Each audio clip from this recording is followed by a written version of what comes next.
Have you ever wondered why you get sort of shaky, nervous, uncomfortable in times of crisis, like a conflict at home, argument at work? That's not weakness. That's your brain's natural response that's been developed over thousands of years ago as we as a human species learn to survive in the wild. The amygdala, or our early brain, that's where the ego, according to the scientists, that's where the ego resides. The ego's job is literally survival, fight or flight. We still use the ego in that way. What I mean by that is, as children, we learn what works best to help us survive this toxic or this dangerous environment in our child's brain. So there's 4 different ways that manifests, and you may have heard of all of them, but there's the fight response, the flight response, the freeze response, and I think more recently it's the fawn response. Those responses are the ego's way of protecting us. And that protection may be aggressive in a fight response. It may be in a fleeing response, so protective as far as defense. We're going to run.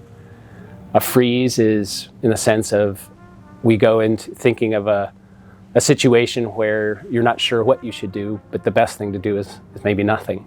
And so you go into a freeze response. You know, think of a deer crossing the road, deer in the headlights, that cliche. And the fawn response is a response of, I think that's more recently we're aware of it because of humans, inhumanity to humans. And so a fawn response is to acquiesce to a threat, a human threat, and to align yourself with your assailant, if you will, in order to not be noticed, to become a friend of your assailant. So those responses were designed, a part of our evolution. We now use them, we learn them as children, we use them as children, and then we learn which ones work best for us. I have a client who is he's a veteran. He was a medic in the Army. He's now a physician's assistant in Texas. And he and his son were driving along the freeway outside of San Antonio, and 3 cars ahead of them, there was a massive accident. He immediately went into a trauma response of taking control. So in a sense, a fight response to take control of the situation, to help people get through the situation. He went into a icy cold, detached response to the trauma in front of him. He made sure that he assessed the situation. He controlled the crowd.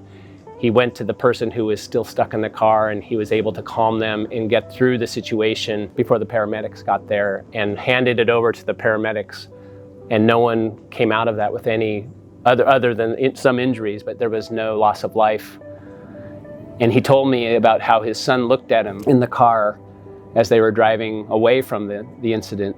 And he said, "Dad, how did you know to do that?" And he looked at him and said, "Do what?" His trauma response was to go into action right away. So that's a really positive way that we use our trauma response. A negative way may be to, if you get into an argument and all you want to do is run away, you feel the anxiety, you feel the sweat, your mouth goes dry.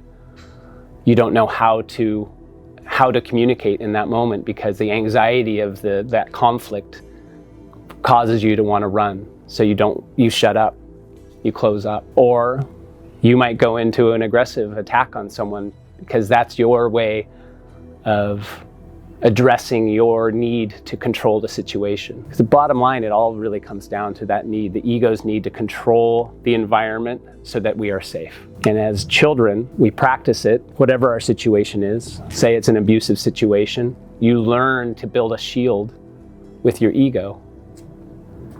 And that ego response is effective. It works. That's its job. So we now practice it over and over and over again through our lives, through our childhoods, because maybe that abuse or maybe that situation doesn't change for years. So we are needing to use our ego's response, our trauma response, for survival every day. So our trauma responses, our ego's job shows up in small and big ways. You know, it could be a negative email from a superior in your at work. It could be a small slight from a friend or your partner, and it creates that trigger, and you go into a defensive mode of some sort, or an attack mode of some sort, right? That's your trauma response. Or it could be a big one, you know, like a natural disaster, say. How do you respond in that moment? You know, much like my client in the accident, you know, say an earthquake. I believe this about the ego. A lot of people talk about ego death or the necessity to get rid of the ego in this process of growth. The ego is absolutely essential to our survival. We still need it.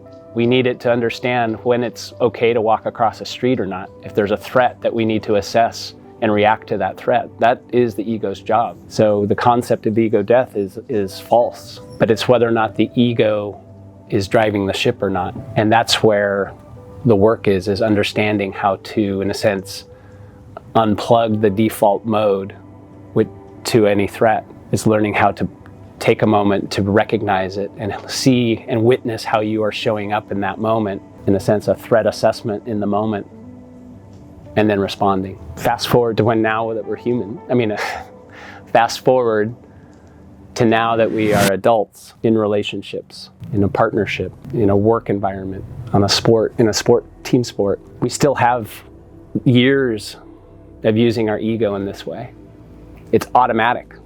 It's subconscious. We don't realize we do it because it's so well ingrained to us, because that, in a sense, that's what they call, you know, PTSD, post-traumatic stress disorder. That is our response to everything that is around us now, because in a sense we have been in a heightened sense of survival for the majority of our lives. We don't know how to unplug it.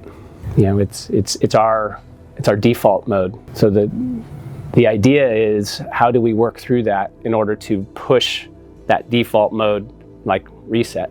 How do we reset it?